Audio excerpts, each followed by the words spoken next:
सभी को जय मसीह की। मैं परमेश्वर पिता का धन्यवाद देती हूँ कि प्रभु ने एक और दिन दिया कि हम उसके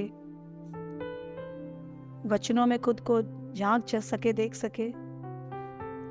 आज हम लोग जिस वचन की चर्चा करने जा रहे हैं वो है दानियल की पत्री से। आप मेरे साथ निकाल सकते हैं द बुक ऑफ डैनियल 6 अध्याय 26 से लेकर 28 वचन तक।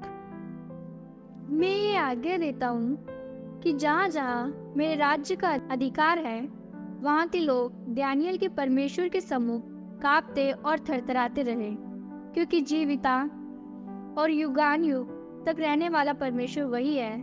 उसका राज्य अविनाशी और उसकी प्रभुता सदा स्थिर रहेगी। जिसने दानियल को सिंहों से बचाया है वही बचाने और छुड़ाने वाला है, और स्वर्ग में और पृथ्वी पर चिन्हों और चमत्कारों का प्रकट करने वाला है।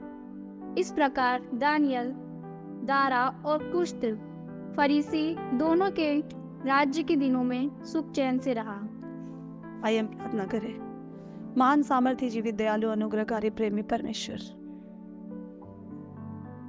तेरा कलाम बताता है कि प्रभु तेरे वचनों के खुलने से प्रभु प्रकाश मिलता है प्रभु, क्योंकि तेरे वचन बुद्धि के वचन होते हैं।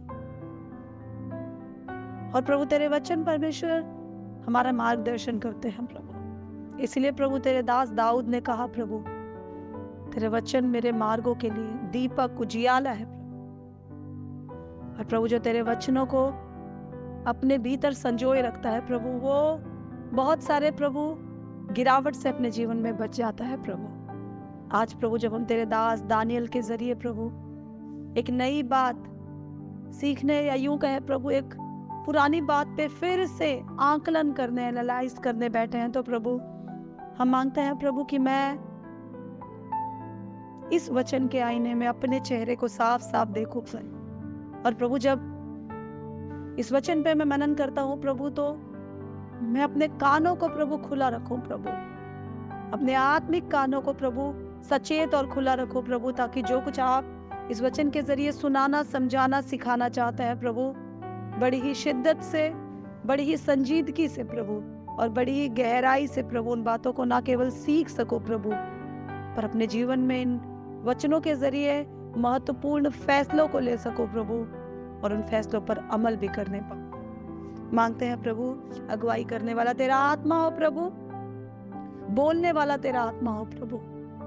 और परमेश्वर होने दे प्रभु जो ये वचन मेरे भीतर जाते हैं तो प्रभु तमाम सुनने वालों के प्रिय और मेरे मन भी प्रभु कायल हो जाए परमेश्वर। लोग प्रभु तेरे वचनों के सामने प्रभु घुटने टेके प्रभु, क्योंकि तेरा वचन ही देहधारी हुआ प्रभु। और परमेश्वर वो घुटने टेक कर जब अपने हाथों को स्वर्ग की ओर उठाते हैं तो प्रभु वो अपने जीवन को प्रभु परमेश्वर तेरी ओर उठता हुआ और प्रभु तेरी महिमा को प्रकट होता हुआ देखने पाए। हर बात में प्रभु धन्यवाद देते हैं प्रभु। हम यकीन करते हैं मेरे पिता कि आप हमारी प्रार्थनाओं को सुनने वाले परमेश्वर हैं प्रभु। मांगते हैं प्रभु अपनी उपस्थिति को हम पे यूं ही बनाए रखना। यीशु मसीह के नाम में प्रार्थना करते हैं, आमीन। पिछले कुछ दिनों से कुछ परिस्थितियों के कारण और कुछ व्यक्तिगत बातों के कारण मैं एक मानसिक तनाव में थी और कुछ उलझनों में थी, कुछ महीनों से, कुछ दिनों से विशेषकर। यही को दिल का कोई कोना बहुत डिस्टर्ब्ड और बहुत परेशान था, और मैं प्रभु के सामने हर परिस्थितियों को रखते जा रही हूँ। और मैं प्रभु का धन्यवाद देती हूँ कि परमेश्वर अपने लोगों की प्रार्थनाओं को सुनता है। और कल पूरा दिन मैं अपने बिछौने पर पड़ी रही और मैं प्रभु के सामने प्रार्थना करती रही, और प्रभु से ये बात मैं कर रही थी उपवास में कि प्रभु अपनी बुद्धि नहीं तेरी बुद्धि, अपनी समझ नहीं तेरी समझ से चलो प्रभु। और प्रभु तू मुझे एक ऐसा मन दे प्रभु कि तेरे ऐनक से, तेरे नजरिए से जिंदगी के हर रिश्ते को और सेवकाई में हर एक उतार चढ़ाव को मैं हैंडल कर सकूं। और इसी बात पे मैं कल से स्पेशल प्रेयर में हूँ। और जब आज सुबह मैं अपने बिछौने से उठी और प्रार्थना में थी मैं सुबह भी, तो प्रार्थना के दौरान प्रभु ने एक स्पेशल सिचुएशन में इन पंक्तियों को मेरे सामने रखा, और ऐसा लगा जैसे प्रभु कुछ विशेष बात हमें सिखाना चाहता और बताना चाहता है। इस वचन की चर्चा, इस बात की चर्चा कुछ साल पहले नाइट प्रेयर में हमने गहराई से की थी 2019 में, और बहुत कुछ सीखा था। पर कई बार हम सीखते हैं लेकिन हमारा व्यक्तित्व, हमारा हालचाल उस इंसान के जैसे हो जाता है जो शीशे में देखता है और तुरंत भूल जाता है और जाकर दूसरे शीशे में फिर से देखता है। फिर थोड़ा आगे बढ़ा, तीसरा शीशा मिला, फिर से वो अपने चेहरे को गौर से देखता है। उसको याद नहीं रहता कि भी 5 मिनट पहले ही तो देखा था और सब कुछ ठीक था। तो हम फैसले नहीं लेते और कई बार हम उन फैसलों पे मनन नहीं करते, उन वचनों पे मनन नहीं करते और रोजमर्रा की जिंदगी में लागू नहीं करते। इसलिए मैं बार बार आप लोगों को प्रेरित करती हूँ अजीजों की, जो हम सीखते हैं, जो हम सुनते हैं, उनको लिख ले, और जो बहुत महत्वपूर्ण रखता है उसे अपने बाइबल के आगे या पीछे पन्नों में लिख ले, एक लिस्ट बनाए, उनमें लिख ले और हर दिन उन फैसलों को खुद को याद दिलाए। जैसे परमेश्वर का वचन, जब मूसा को दूसरी बार परमेश्वर ने आज्ञाएं दी और मूसा व्यवस्था विवरण में आज्ञाओं की चर्चा इजरायलियों से करता है, तो मूसा कहता है कि माथे पर लिख लो, दरवाजे पर लिख लो, चौखटों पर लिख लो, बाजुओं पर लिख लो। उसका यही मतलब है अपने आप को बार बार याद दिलाते रहो। और यदि हम पौलुस की पत्रियों को पढ़े, जिनका मनन चिंतन हम बहुत दिनों से कर रहे थे, तो हम देखते हैं पौलुस बार बार कहता है, मैं तुम्हें स्मरण दिलाता हूँ। कोई नई बात मैं नहीं सिखाता, मैं तुम्हें स्मरण दिलाता हूँ, क्योंकि हमारी याददाश्त बहुत कमजोर है। जब मैं हमारी कहती हूँ तो I am also a part of that group. मैं भी उसी समूह का एक हिस्सा हूँ, एक कमजोर इंसान जिसे हर पल परमेश्वर के ताकत की जरूरत है। तो आज सुबह जब ये वचन परमेश्वर ने मेरे सामने रखा, तो मैं सोच रही थी कि परमेश्वर किस एंगल से, किस तरीके से इस वचन को आज मुझे तू समझाना चाहता है, बोलना चाहता है। तो एक विशेष बात प्रभु ने मेरे सामने रखी, जिसकी चर्चा मैं आप लोगों से करना चाहती हूँ। हम दानियल के बारे में जानते हैं। Daniel was a man of integrity, एक दृढ़ निश्चय, एक डिटर्मिन, एक निरंतर बने रहने वाला, एक कंसिस्टेंट, स्थिर स्वभाव का एक पुरुष दानियल था। और दानियल एक आम इंसान था, एक आम इंसान, एक आम गुलाम था। हमारे लिए जानना बहुत जरूरी है। राजा दारा, राजा खुसरो के समय दानियल वगैरह जिस स्थान पे थे, उनको लूट कर, पाट कर, गुलाम बनाकर लाया गया। और गुलाम बनाकर जब लाया गया तो शुरुआती चैप्टर में हम दानियल के देखते हैं कि गुलामों को तैयार किया जाता था। अगर लड़कियां हैं तो ब्यूटी ट्रीटमेंट दी जाती थी ताकि वो राजा के सामने लाई जाए, जैसे एस्तर के बारे में हम जानते हैं। पुरुष है तो उन्हें ट्रेन किया जाता था, खिलाया पिलाया जाता था ताकि वो सेना में, नहीं तो राजा के और उनके अधिकारियों के चाकरी में, नौकरी में, गुलामी में लगाए जाए। क्या विशेष बात है कि एक आम गुलाम को परमेश्वर ने एक विशेष दर्जा दिया। और क्या एक विशेष बात थी दानियल में, जिसके कारण दानियल के बारे में परमेश्वर का वचन 6 अध्याय 25 से लेकर अगर हम पढ़ रहे हैं तो उसमें बताता है कि मैं आज्ञा देता हूं कि जहां जहां मेरे राज्य का अधिकार है, वहां के लोग दानियल के परमेश्वर के सम्मुख कांपते और थरथराते रहे, क्योंकि जीवता और युगान युग रहने वाला परमेश्वर वही है। उसका राज्य अविनाशी और उसकी प्रभुता सदा स्थिर रहेगी। क्या ऐसा कारण था? क्या ऐसा स्वभाव था दानियल का? क्या ऐसी खास बात थी दानियल की जिसके कारण राजा को एक घोषणा करनी पड़ी? एक होता है मैं कोई बात मान लेती हूँ, एक होता है कोई बात पे मैं यकीन करती हूँ, एक होता है कोई बात पे मैं अपने जीवन को चलाती हूँ, और एक होता है मैं उस बात को एक नियम की तरह, एक कॉन्स्टिट्यूशन की तरह, एक लॉ की तरह अपने राज्य में उस बात को लागू कर देती हूँ कि ऐसा ही होना चाहिए। एक गुलाम इंसान में ऐसी क्या खासियत थी जिसके कारण उस राज्य के राजा को, इस गुलाम के परमेश्वर को, उस पूरे राज्य का, उस पूरे सल्तनत का, जहां जहां दारा राजा की हुकूमत थी, उस पूरे सल्तनत का परमेश्वर ठहराने के लिए एक आज्ञा निकालनी पड़ी? ऐसी क्या खास बात थी कि राजा दारा और राजा खुसरू के समय दानियल बहुत शांति से रहा? बहुत समझने वाली बात है, गुलाम शांति से नहीं रहते थे। गुलामों के लिए कोड़े हुआ करते थे, गुलामों के लिए सताव हुआ करता था, गुलामों की कोई इच्छा नहीं होती थी। गुलाम सिर्फ हुक्म बजाते थे, जो हुक्म उन्हें दिया जाता था उनको मानना है, उनकी कोई सलाह नहीं होती थी। हमने पिछले दिनों जब पतरस, रोमियो, बहुत सारी पत्रियों को पढ़ा, हमने देखा जब यीशु के जाने के बाद लोगों को गुलाम बना लिया गया तो क्या क्या सताव उनके साथ होता था। दानियल भी उसी सिस्टम का एक हिस्सा था। ऐसी क्या खास बात रही कि दानियल को एक गुलाम से एक मैन ऑफ ऑनर, एक आदर का योग्य उस राज्य में बना दिया गया। दानियल की पूरी पत्री पे हम मनन नहीं करेंगे, बट एक पोर्शन मुझे लगता है हमें समझना बहुत जरूरी है, और ये पोर्शन को समझने के लिए हमें स्टोरी के एक पार्ट को देखना होगा। हम देखेंगे दानियल की पत्री 6 अध्याय उसका 3 वचन। एक बार प्लीज पढ़ दीजिएगा ऊंची आवाज में और धीमी स्पीड में। जब यह देखा गया कि दानियल में उत्तम आत्मा रहती है, तब उसको उन अध्यक्षों और अधिपतियों से अधिक प्रतिष्ठा मिली, वरन राजा यही भी सोचता था कि उसको सारे राज्य के ऊपर ठहराए। यस, दानियल एक विश्वास योग्य जन था और उसके अंदर उत्तम आत्मा रहती थी। बहुत ईमानदार था वो अपने कामों में। इसलिए अन्य जाति राजा, एक मालिक और एक अन्य जाति गुलाम के बीच की कहानी है ये। एक अन्य जाति राजा, उसने सोचा कि इसके अंदर उत्तम आत्मा रहती है तो क्यों ना इसको सब लोगों के ऊपर ठहराया जाए। उसने अपने सारे अधिकारियों को कुछ झुंड में बांध दिया और उसमें से 3 अध्यक्ष ठहराए।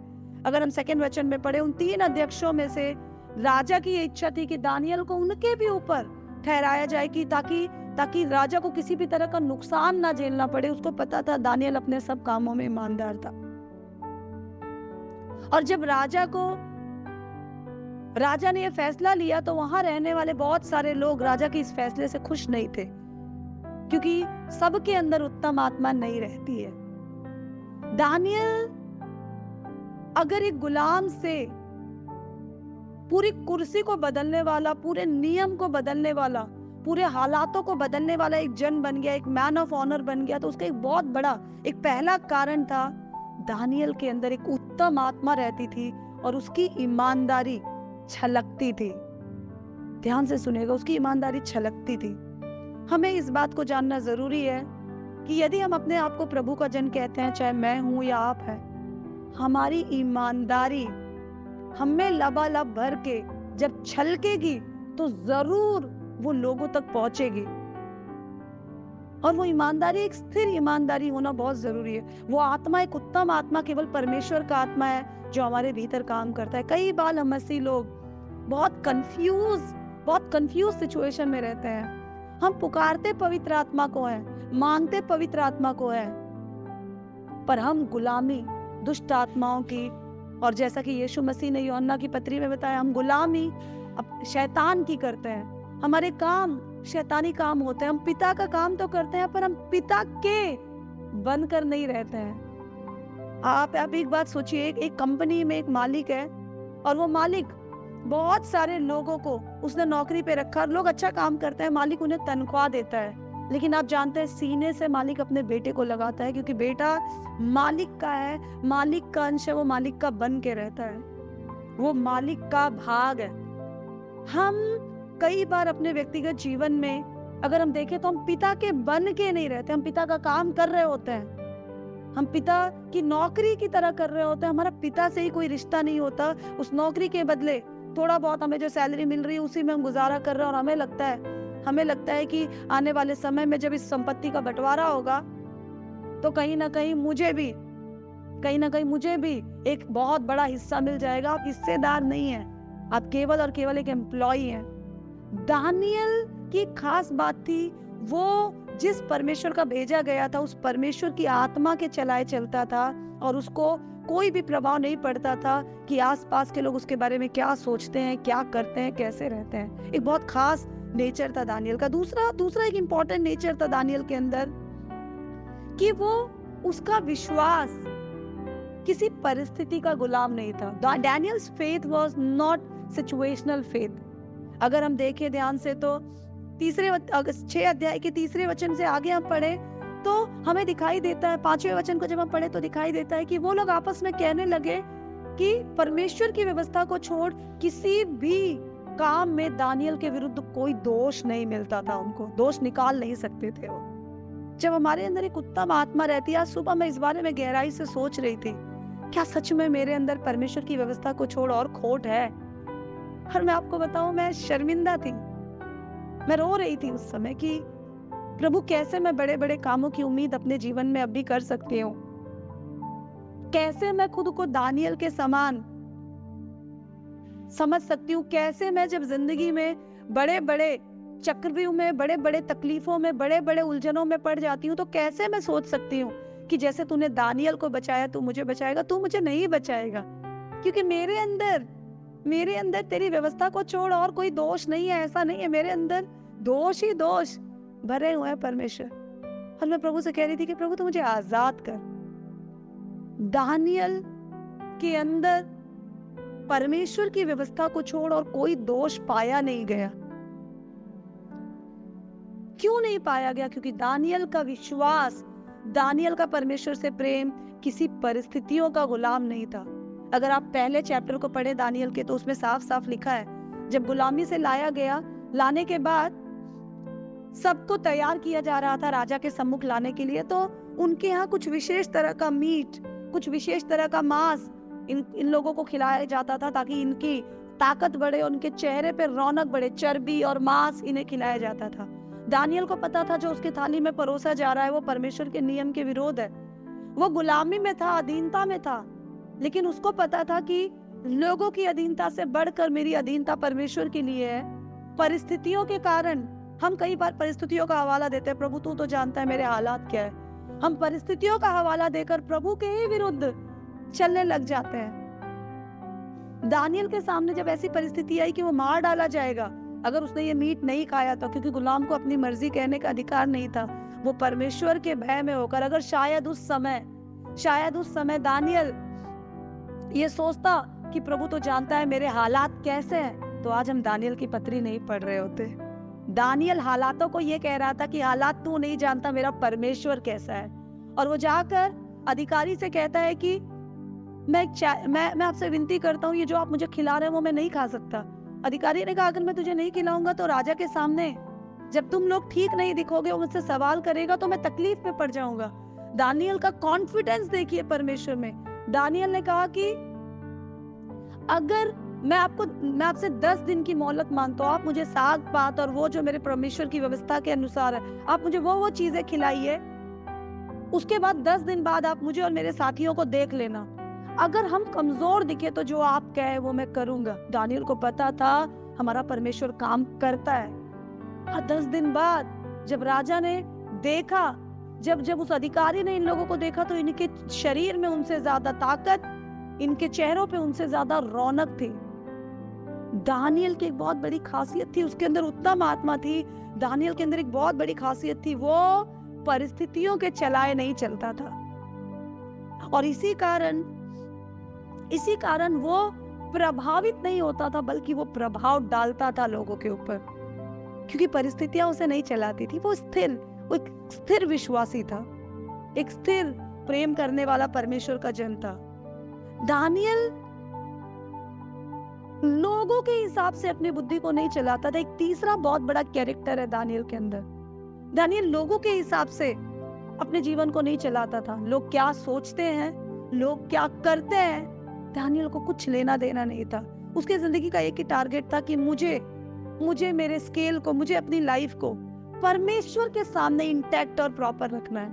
वो अपनी ईमानदारी, पहली और आखिरी ईमानदारी प्रभु के साथ रखता था, और उसके इसी व्यवहार के कारण वो संसार के सामने भी ईमानदार ठहरता था। मैं आपको एक बात बताना चाहती हूँ, कई बार हमको कुछ पल के लिए लगता है मैं तो सही कर रही हूँ, मैं तो सही सोच रही हूँ, मैं तो सही चल रही हूँ। सही, हमारा सोचना हमें सही नहीं बताता, सही नहीं ठहराता। जो रिजल्ट है वो हमें सही या गलत ठहराता है। बाइबल में एक वचन है, हर पेड़ अपने फल से पहचाना जाता है। आपका फल क्या है?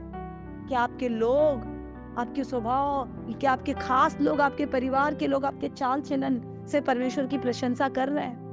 क्या आपके खास लोग आपको देखकर ये कहते हैं अरे ये तो हालातों का मारा हुआ है, जैसी परिस्थितियां वैसे बदल जाता है।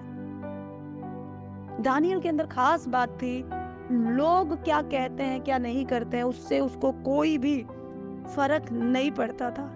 दानियल की एक विशेष खास बात थी कि वो एक विश्वास योग्य जन था, और वो इतना विश्वास योग्य जन था कि उससे नफरत करने वाले भी जानते थे कि ये कौन सी परिस्थिति में क्या करेगा। इसीलिए उन लोगों ने सोचा दानियल को फंसा दिया जाए, और फंसाने के लिए उन्होंने राजा के सामने एक बहुत ही ल्यूक्रेटिव, एक बहुत ही लुभावना प्रस्ताव रखा कि राजा, हम चाहते हैं कि तेरे राज्य में अगर तू हमें आज्ञा दे तो 30 दिन तक कोई तुझे छोड़ और किसी की भी स्तुति ना करे, तुझे छोड़ किसी और, राजा तेरी महिमा बनी रहे इसलिए तुझे छोड़ किसी और के सामने सर ना झुकाए, और अगर झुकाए तो वो शेरों के मान में डाल दिया जाए।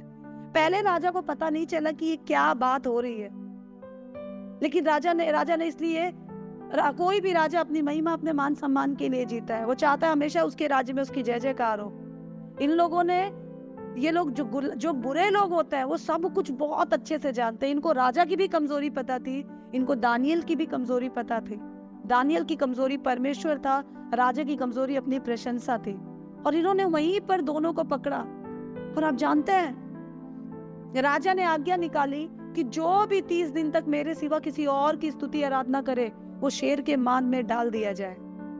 अब दानियल का कैरेक्टर शुरू होता है। यहाँ पर दानियल को ये बात पता चली, ये खबर उसके कानों तक पहुंची कि ऐसी कोई आज्ञा निकली। हम पढ़ेंगे 6 अध्याय उसका 10वां वचन। जब दानियल को मालूम हुआ कि उस पत्र पर अस्त्र शस्त्र किया गया है, तब वह अपने घर में आया। हस्ताक्षर किया गया है, हस्ताक्षर किया गया है।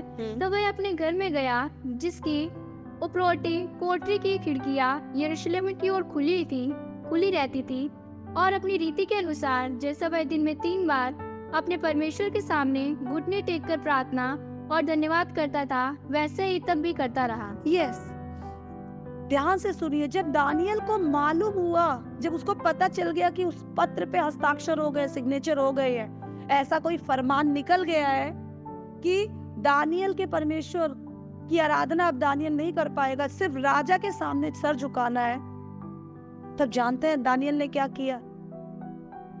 दानियल ने कुछ नहीं किया। दानियल एकदम नॉर्मल था, दानियल एकदम स्थिर था। दानियल की अगली खास बात, जिसने गुलाम को एक देश का नियम बदलने तक मजबूर कर दिया, गुलाम को एक राजा के सर को झुकाने तक मजबूर कर दिया, दानियल का वो अनचेंजेबल अनशेकेबल फेथ था, ना बदलने वाला ना हिलने वाला एक परमेश्वर के प्रति प्यार और निष्ठा। हम कई बार प्रभु से सवाल करने लगते हैं, प्रभु तू है भी या नहीं, प्रभु तू मुझे देखता भी है या नहीं। जब परिस्थितियां थोड़ी ऊपर नीचे होती है, हमारा किराया बकाया, हम बौखला जाते हैं, हमारे लोग हमारी मर्जी से नहीं चलते, हम बौखला जाते हैं। मैं भी उस सिस्टम का हिस्सा हूं। हमारा काम हमारी इच्छा से नहीं होते, हम बौखला जाते हैं। कोई हमारे विरोध में बोलता है, हम बौखला जाते हैं। चीजें हमारी कंट्रोल में नहीं रहती, हम बौखला जाते हैं। स्पेशली जब हमें पता चलता है, मुझे लगता है इस क्षेत्र में हम में से बहुत सारे लोग अब भी कमजोर हैं। जब हमें पता चलता है लोग हमारे खिलाफ साजिश कर रहे हैं, षड्यंत्र कर रहे हैं, हम बौखला जाते हैं। जब प्रेम के बदले धोखा मिलता है, हम बौखला जाते हैं। दानियल बड़ी ईमानदारी से इनसे प्रेम करता था। दानियल बड़ी ईमानदारी से राजा के साथ अपने रिश्ते को निभा रहा था। मैं और आप होते तो शायद ये बोलते, वाह प्रभु क्या सिला दिया मुझे इन लोगों ने मेरे विश्वास का। मैं होती तो शायद रो रही होती फूट फूट कर। हम दोष लगा रहे होते कि मैंने जिसकी गुलामी करी, मैंने जिस राज्य को अपना पूरा जीवन दे दिया, जिस राजा को मैंने अपनी ईमानदारी दिखाई, आज वो मुझे मारने पर है। ये लोग जो मेरे आगे कुछ नहीं है, ये लोग मेरे खिलाफ साजिश रच रहे हैं। मैं और आप होते तो शायद टूट जाते। दानियल को कुछ भी नहीं हुआ, क्योंकि दानियल का परमेश्वर के साथ रिश्ता एक ना हिलने वाला, एक ना बदलने वाला रिश्ता था। और जानते हैं दानियल प्रभु के सामने गया, और प्रभु के सामने जाकर निरंतर रोज की तरह, वो एब्सोल्युटली नॉर्मल था, वो रोज की तरह अपने कमरे में गया और कमरे में जाकर घुटने टेक कर प्रार्थना और धन्यवाद करता था, जैसे वैसा ही करता रहा। Daniel this is so awesome. ये बहुत ब्यूटीफुल बात है। दानियल प्रभु के सामने गिड़गिड़ा नहीं रहा था कि प्रभु तू राजा का मन बदल, प्रभु तू राजा के मन को नरम कर, तू मेरे विरोधियों का मन बदल। उसने नहीं कहा, उसने प्रभु से कुछ मांगा ही नहीं। वो प्रभु के सामने जाकर धन्यवाद कर रहा था। मैं सोच रही हूँ दानियल क्या धन्यवाद कर रहा होगा। मुझे लगता है एक आम इंसान की नहीं मैं सोचूं, एक प्रभु से प्यार करने वाले जन की नहीं मैं सोचूं, तो दानियल शायद उस समय अपने पिता के सामने बैठकर, यहोवा के सामने बैठकर यरूशलेम की ओर देखकर कह रहा होगा, धन्यवाद प्रभु कि मैं तुझे जानता हूँ, धन्यवाद प्रभु कि मैं इस सिस्टम का हिस्सा नहीं हूँ, धन्यवाद प्रभु कि मुझे किसी इंसान के आगे सर झुकाने की जरूरत नहीं। मैं धन्यवाद देता हूँ प्रभु कि मैं तेरा हूँ। मुझे लगता है दानियल धन्यवाद दे रहा हो कि प्रभु इनको मेरे अंदर तेरे प्यार के अलावा और कोई कमी ही नहीं दिखाई दी। क्या मेरी और आपकी जिंदगी ऐसी है कि परमेश्वर के प्यार के अलावा और कोई कमी दूसरों को हमारे अंदर दिखाई नहीं देती? क्या हमारी मसीहत इतनी सटीक, इतनी स्ट्रॉन्ग, क्या हमारा विश्वास इतना अनशेकेबल, ना बदलने वाला है? दानियल पैनिक नहीं हुआ, हड़बड़ाया नहीं, ओ अब क्या करूं, अब कैसे करूं, अब क्या होगा, बचूंगा कैसे, करूंगा, कुछ नहीं। एब्सोल्युटली काम, शांत था, एकदम स्थिर था वो। और अपनी उस स्थिरता में वो प्रभु को धन्यवाद दे रहा था, रोज की तरह। उसके प्रेयर में कोई बदलाव नहीं आया, उसकी विनती में कोई बदलाव नहीं आया। उसने विशेष उपवास नहीं रखा। मैं ऐसा नहीं कहती उपवास नहीं रखना चाहिए, रखना चाहिए, पर मैं ऐसा कहती हूँ उससे भी एक स्तर ऊंचा विश्वास है हमारा। अगर हम ये बात जानते हैं कि सब मेरा पिता चला रहा है, मेरे पिता के साथ मेरा एक अच्छा रिश्ता है, मेरा पिता जो करेगा वो मेरी भलाई के लिए करेगा, मेरा पिता अपने बच्चों का ख्याल रखना जानता है, मेरा पिता अपने बच्चों की उत्तम से उत्तम चीजें देना जानता है, वो जो कुछ है उसके लिए प्रभु को धन्यवाद दे रहा था। क्या मेरा और आपका विश्वास एक ऐसा विश्वास है?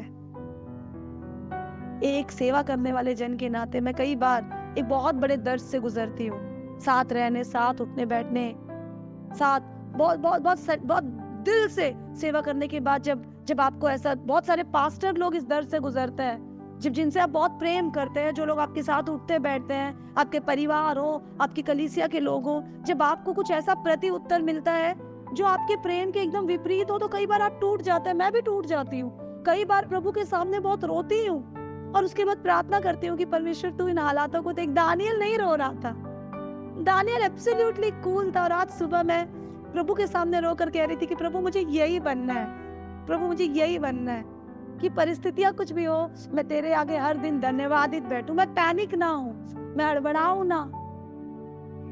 और दानियल प्रभु के सामने जब धन्यवाद दे रहा था तो उसको धन्यवाद देता हुआ देखकर जिस फिराक में ये दुश्मन थे, ये विरोधी थे, वो मौका उन्हें मिल गया और उन्होंने राजा को बताया। राजा के सामने दानियल को लाया गया। हमें और आप होते तो शायद झूठ बोलते, मैं और आप होते तो शायद बचने की कोशिश करते और हम बोलते प्रभु तू तो जानता है। आप बोलेंगे दीदी क्या करूं, हालात ऐसे थे, मेरे हालात ऐसे थे कि मैं और कुछ कह नहीं सकता।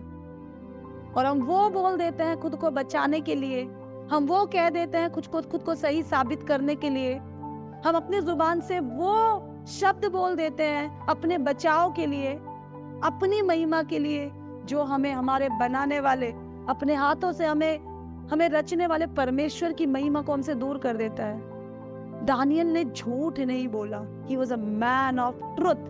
दानियल की अगली खास बात थी, दानियल एक सच्चा जन था। उसको झूठ बोलकर बचने से सच बोलकर मरना ज्यादा अच्छा लगा। उसको झूठ बोलकर कुर्सी पाने से सच बोलकर शेर के मांद में जाना ज्यादा अच्छा लगा।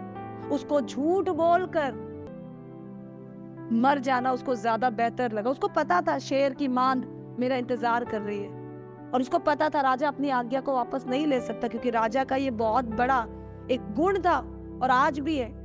इसीलिए लोग कहते हैं my word is my signature. उसके शब्द, उसके वचन उसके जीवन से भी बहुमूल्य है। दानियल सच बोलकर शेरों की मांद में चला गया। सुबह मैं कुछ वीडियोस देख रही थी शेर के बारे में, मैं देख रही थी नॉर्मल शेर 200 किलो का होता है, शेरनी 130-140 किलो की होती है।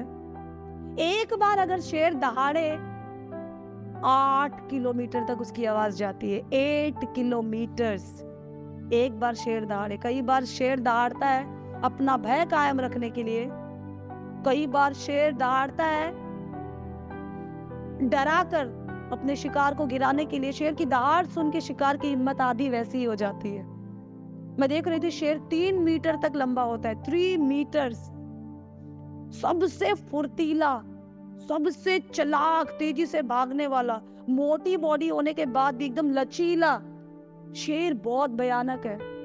आम तौर पर कोई भी इंसान नहीं चाहेगा वो शेर के करीब जाए, और भूखे शेर के करीब तो कोई भी जाना नहीं चाहेगा। एक ऐसा भयानक, और यहाँ शेर नहीं थे, बहुत सारे शेर, एक शेर नहीं था, शेरों के झुंड थे। दानियल को शेर की मान में डाल दिया गया।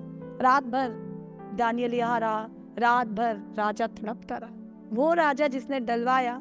जब आप प्रभु के सामने खड़े हैं, जब आप प्रभु के लिए मरने को तैयार हैं, जब आप प्रभु के विरोध जाकर लोगों का प्यार पाने से, लोगों का मान सम्मान पाने से, अहदा पाने से ज्यादा इंपॉर्टेंस, महत्व देते हैं प्रभु की बात मानकर बेइज्जती, बदनामी, और प्रभु की बात मानकर मृत्यु को भी सह लेने के लिए जब आप अपने मन को तैयार करते हैं, तब आपको सताने वालों को प्रभु बेचैन कर देता है। राजा बेचैन था। पूरी रात उसके सामने सुख विलास की कोई वस्तु नहीं आई, और सुबह भागते हुए राजा दानियल के पास, शेर की गुफा के पास गया, पत्थर को हटाया, और पत्थर को हटाकर दानियल ने बोला, राजा ने कहा, ए दानियल, क्या तू ठीक है? मेरी और आपकी, आप और मैं दानियल की जगह होते तो शायद मैं और आप इस बात को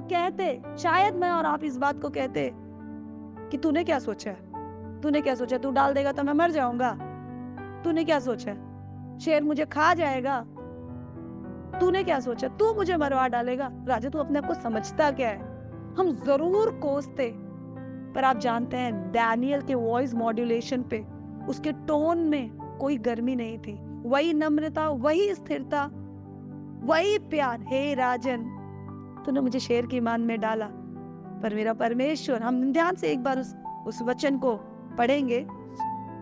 आप जा सकते हैं दानियल की पत्री 6 अध्याय उसके 21 वचन को। तब दानियल ने राजा से कहा, हे राजा, तू युग युग जीवित रहे। यस, सबसे पहले दानियल ने राजा को आशीष दी। प्रभु का वचन बताता है, तू अपने सताने वालों को आशीष दे। उसके बाद दानियल कहता है, मेरे परमेश्वर ने अपना दूध भेजकर सींगों के मुंह को ऐसा बंद कर रखा कि उन्होंने मेरी कुछ भी हानि नहीं सुनी। यस, दानियल इतने भयानक माहौल में शेरों के बीच बैठा है, और वो 2 काम कर रहा है। अपने सताने वाले के सामने के लिए उसके मन में कोई क्रोध नहीं है। ये एक अगला कैरेक्टर है दानियल का। दानियल के स्वभाव को लोगों के स्वभाव नहीं चलाते थे, दानियल के स्वभाव को परमेश्वर का स्वभाव चलाया करता था। दानियल के अंदर की फीलिंग्स लोगों की फीलिंग्स की गुलाम नहीं थी। दानियल के अंदर की भावनाएं और फीलिंग्स अपने परमेश्वर की इच्छाओं की गुलाम थी। उसको राजा पे कोई गुस्सा नहीं था। उसके शब्द देखिए, ए राजा, तू जीवित रह, तू खुश रह, तू चिंता मत कर। उफ, व्हाट अ ब्यूटीफुल एटीट्यूड। उसके बाद वो अपने परमेश्वर की, मैं और आप होते तो शायद कहते, तुम्हें क्या पता, मेरा परमेश्वर है ना, हम इस पे भी घमंड करते। वो घमंड नहीं कर रहा था, वो महिमा कर रहा था। मेरा परमेश्वर ने शेरों के मुंह को ऐसा बंद कर रखा कि उन्होंने मेरी कोई हानि नहीं की, इसलिए राजा तू फिक्र ना कर। और उसके बाद राजा ने झट आज्ञा दी, और जैसे ही दानियल को निकाला गया, जो लोग वहां थे उन्हें, और जो लोग इसके खिलाफ साजिश कर रहे थे, उनके बाल बच्चों को भी उस गड्ढे में डाल दिया गया। आपका व्यवहार लोगों के मन को और राज्य को बदलने की ताकत रखता है। आपका अनचेंजेबल, ना हिलने वाला विश्वास शेरों के मुंह को, भूखे शेरों के, आप वहां पे भूखे सांप या वहां पर भूखे कुत्ते, भूखे बिल्ली, भूखी लोमड़ियां नहीं थी, भूखे शेर थे जो हड्डी खून के टुकड़े को भी, बूंद को भी नहीं छोड़ते, चाट कर साफ कर देते हैं। आपका विश्वास शेरों के मुंह को भी बंद करने की ताकत रखता है। बहुत विरोध करेंगे तो भी आप जब परिस्थितियों के नहीं परमेश्वर के गुलाम होंगे, तब राज्य के राज बदलने की ताकत आपका विश्वास रखता है। पर क्या मैं और आप सच में ऐसा विश्वास अपने परमेश्वर के ऊपर रखते हैं? दानियल के पीछे राजा लगे थे, नेता लगे थे, दानियल के पीछे न्यायी लगे थे, दानियल के पीछे अध्यक्ष लगे थे, दानियल के पीछे पूरा झुंड लगा हुआ था, पर दानियल परमेश्वर के पीछे लगा हुआ था। परिस्थितियों में वो हिला डुला नहीं, परिस्थितियों में वो घबराया नहीं, वो बेचैन नहीं हुआ। उसको परिस्थितियां नहीं चला रही थी, उसको यहोवा चला रहा था। उसको कोई फर्क नहीं पड़ता था लोग क्या सोचते हैं उसके ना। मैं सोचती हूँ तो मुझे लगता है उसके दिमाग में भी ये नहीं चल रहा था कि बाहर क्या चल रहा है।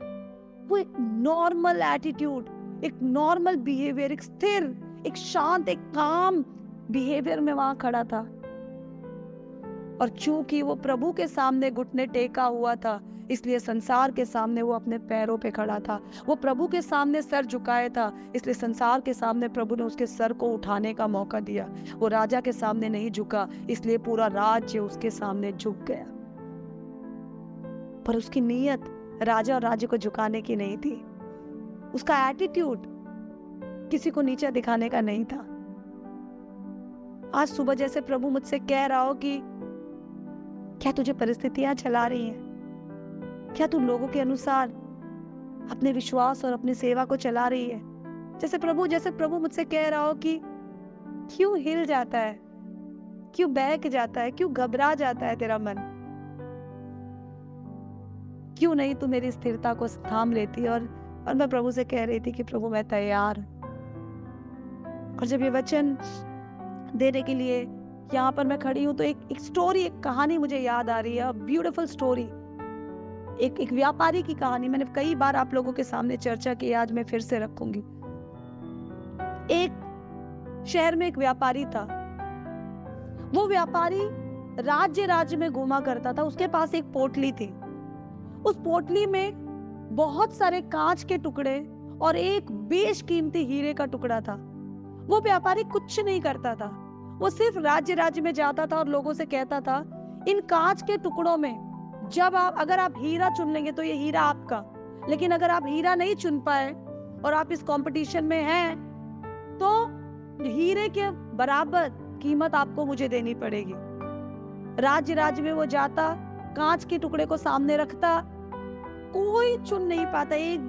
एक समय आया, वो एक राजा के सामने गया और उसने राजा के सामने चैलेंज किया कि राजा, मेरे पोटली में बहुत सारे कांच के टुकड़े हैं और एक जैसा दिखने वाला, एक ही शेप में एक हीरे का टुकड़ा है।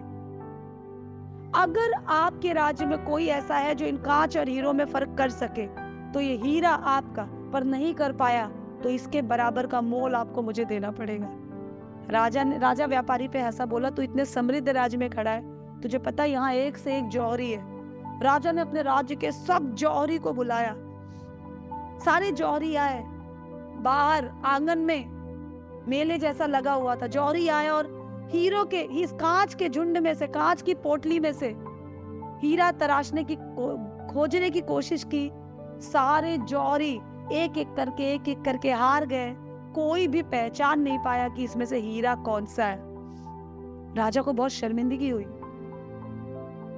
सारे राज्य के लोग, आसपास की प्रजा के लोग वहां खड़े हैं। राजा की इज्जत पे बात आ गई और राजा ने अनाउंसमेंट किया, मुझे बहुत दुख है कि मेरे राज्य में ऐसा कोई पारखी नहीं जो हीरे और कांच में फर्क कर सके। मैं आज खुल्लम खुल्ला अनाउंसमेंट करता हूं, जो भी इस व्यापारी की पोटली में से हीरे को खोज कर निकालेगा उसको मैं आधा राज्य तक दे दूंगा, क्योंकि मेरे लिए मेरा मान सम्मान, मेरी इज्जत राज्य से भी बढ़कर है। सारे लोग राजा को देख रहे थे, किसी की भी हिम्मत नहीं। इतने में एक अंधा आदमी हाथ उठाकर कहता है, राजा, मैं हीरे को कांच में से खोज कर तुझे दिखा दूंगा। राजा कहता है, तू मूर्ख, सारे आंख वाले सारे स्किल वाले एक्सपर्ट लोग आए और आकर चले गए। तू एक अंधा होकर हीरे को कांच में से खोज निकालेगा। उसने कॉन्फिडेंस से कहा, राजन आप मुझे मौका तो दीजिए। राजा ने कहा चल ठीक है। वो आया। आने के बाद उसने कांच के टुकड़ों को और हीरे को सबको अपने हाथों में लिया। हाथ में लेने के बाद उसने तुरंत एक टुकड़ा निकाला और व्यापारी के हाथ में रख दिया। व्यापारी दंग रह गया। ये क्या? हीरे का टुकड़ा उठाकर इस अंधे ने व्यापारी के हाथ में रखा और व्यापारी ने कहा, राजा ये अंधा और आपका राज्य धन्य है। मैं ये हीरा आपको देता हूँ और इसके बदले में और भी बेशकीमती चीजें आपको देता हूँ। आज तक मैं इतने राज्यों में गया, कोई भी मेरे कांच के टुकड़ों में हीरे को पहचान नहीं पाया। बहुत वाह वाह हुई, तालियां हुई, उस अंधे को मान सम्मान दिया गया। उसके बाद राजा ने पूछा, सब कुछ एक तरफ, तू मुझे एक बात बता, क्या तू जादूगर है? क्या तू कोई बहुत बड़ा कलाकार है? तुझे कैसे पता चला कि हीरा कौन सा है और कांच कौन सा है? तब अंधा हंसा और बोला, राजा बहुत आसान बात है। आपने ये सभा अपने आंगन में लगाई है। इस समय तेज धूप है। कांच का टुकड़ा थोड़ा धूप पाते ही गर्म हो जाता है, लेकिन हीरा उसके ऊपर इन साधारण गर्मी का कोई असर नहीं होता, वो ठंडा ही रहता है। मैंने हाथ लगाया, जो टुकड़ा नॉर्मल टेम्परेचर का था, मुझे पता चल गया यही हीरा है। बाकी सब टुकड़े जल रहे थे। तालियां बजाई और इसको मान सम्मान मिला। अजीजों, जो हीरा है ना, उस पे माहौल का, परिस्थितियों का, लोगों के बात व्यवहार का, लोगों के चाल चलन का कोई असर नहीं पड़ता। वो हमेशा अपनी रौनक, अपनी चमक, अपनी ठंडी को, अपने तापमान को एक समान बनाए रखता है। दानियल वो हीरा था। दानियल को परिस्थितियां नहीं चलाती थी। दानियल को उसके लोग नहीं चलाते थे। दानियल को उसके विरोधी नहीं चलाते थे। और हीरा होने के कारण आसपास के लोग गर्म है, फिर भी वो ठंडा था। आसपास के लोग तिल मिला रहे हैं, फिर भी वो नॉर्मल था। लोग बिलख रहे हैं, जल रहे हैं, पर वो प्रभु को धन्यवाद दे रहा था। दानियल के पास एक दृढ़ विश्वास था, ना हिलने वाला एक विश्वास था, किसी और को ना देखने वाला एक मन था, प्रभावित ना होकर प्रभाव डालने वाला एक चाल चलन था। दानियल के पास एक जज्बा था कि प्रभु की आज्ञाओं को मानकर मर जाना बेहतर है, इससे कि प्रभु के आज्ञा के विरोध जाकर मैं मान सम्मान पाऊं। दानियल को कोई कुर्सी खरीद नहीं सकती थी।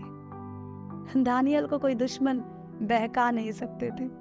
दानियल को किसी का प्यार मजबूर नहीं कर सकता था, क्योंकि उसने अपने आप को परमेश्वर के प्यार से बांध रखा था। अजीजों, पूरी दुनिया को बदलने की ताकत आप में और मुझ में है। एक यीशु अकेला निकला, पर क्योंकि परमेश्वर का, वो खुद परमेश्वर का बेटा, 12 लोगों को उसने प्रभु में ले आया, जिसमें से एक छोड़कर चला गया। 11 लोगों ने मिलकर और एक को खोजकर प्रभु के राज्य को बहुगुणित करते करते आज आप और मैं उसके वचन को सुन रहे हैं, समझ रहे हैं, देख रहे हैं। दानियल के पास सुसमाचार नहीं था, कुछ पुराने नियम की पत्रियां थी। मेरे और आपके पास जीवित परमेश्वर का इकलौता बेटा यीशु मसीह है। पहले पवित्र आत्मा आती जाती थी, आज पवित्र आत्मा सहायक की नहीं मेरे और आपके साथ रहती है। हम क्यों डगमगा जाते हैं? कहाँ है मेरा और आपका विश्वास? क्यों मेरी और आपकी ईमानदारी प्रभु से बढ़कर लोगों के लिए हो जाती है? क्यों आप और मैं आशीष देने वाले को छोड़कर आशीषों को पकड़कर बैठ जाते हैं? क्यों हम संसार के सामने भले बनने के चक्कर में प्रभु के सामने बुरा बनने या प्रभु के सामने गिर जाने को बहुत हल्की बात जानते हैं? मैं और आप पूरी दुनिया को बदलने की ताकत रखते हैं, पर वो तब होगा जब हम अपने दिल को बदल देंगे। इसलिए कलीसिया, आज मैं आपको उत्साहित करना चाहती हूँ, प्रभु की ओर देखना शुरू करें। अपने विश्वास को किसी रिश्ते पर आधारित ना रखें, अपने विश्वास को किसी ओहदे पर आधारित ना रखें। प्रभु की ओर देखें, प्रभु से मांगने वाले बने, परिस्थितियों को खुद को काबू ना करने दें, प्रभाव डालने वाले बने, प्रभावित होने वाले ना बने। आइए हम सरों को झुकाए और प्रार्थना करें। प्रभु हम धन्यवाद देते हैं प्रभु तेरे वचन के लिए। प्रभु हम धन्यवाद देते हैं प्रभु की प्रभु तेरा आत्मा हमें हिम्मत देता है। प्रभु हम धन्यवाद देते हैं कि प्रभु हमारे हालात दानियल और अब्राहम से बेहतर है प्रभु, क्योंकि परमेश्वर हमारे पास उद्धार है। प्रभु हम धन्यवाद देते हैं प्रभु कि हमारे हालात मूसा से बेहतर है। प्रभु मूसा की एक गलती से प्रभु वो कनान नहीं देख पाया, और तू प्रभु हमारी गलतियों को हर दिन माफ करता है प्रभु। और मेरे पिता तूने हमारी गलतियों के लिए अपने बेटे को कुर्बान कर दिया। प्रभु आज मांगती हूँ प्रभु इस बात के मायने को समझने के लिए, प्रभु इस बात की गहराई को समझने के लिए मैं बुद्धि पाऊं प्रभु। कोई परिस्थितियां, कोई लोग, कोई विरोधी, दहाड़ते हुए शेरों जैसी मुसीबतें मेरे व्यवहार को बदले ना प्रभु। होने दे प्रभु एक मजबूत विश्वास मैं उस चट्टान पर रखूं जो मसीह है। और परमेश्वर होने दे प्रभु तेरे साथ मेरे विश्वास योग्यता को और मेरी ईमानदारी को छोड़ और कोई भी दोष प्रभु मुझ में लगाने लायक ना रहे। एक ऐसा साफ सुथरा, एक ऐसा खरा जीवन प्रभु तू मुझे दे प्रभु। मांगते हैं परमेश्वर पिता तमाम लोग जो इस वचन को सुन रहे हैं प्रभु वो तेरे गुलाम बन जाए और तेरी महिमा करने पाए। मांगते हैं परमेश्वर पिता की तू मुझ पर राज्य करने पाए प्रभु, और मैं केवल तेरी ओर देखूं प्रभु। और जब मैं केवल तेरी ओर देखती रहूं प्रभु, तो जो लोग मुझे देखते हैं उन्हें भी तेरी ओर ही देखना पड़ जाए प्रभु। जैसे दानियल के कारण पूरा राज्य तुझे देखने पाया परमेश्वर, मेरे जीवन में और मेरे जीवन से तुझे महिमा मिलने पाए। मैं सो भी जाऊं प्रभु तो भी जो मेरे नाम की चर्चा करे प्रभु वो तुझ में सदा सदा तक प्रभु जीने पाए परमेश्वर। हर बात के लिए तुझे धन्यवाद देते हैं, यीशु मसीह के नाम में मांगते हैं।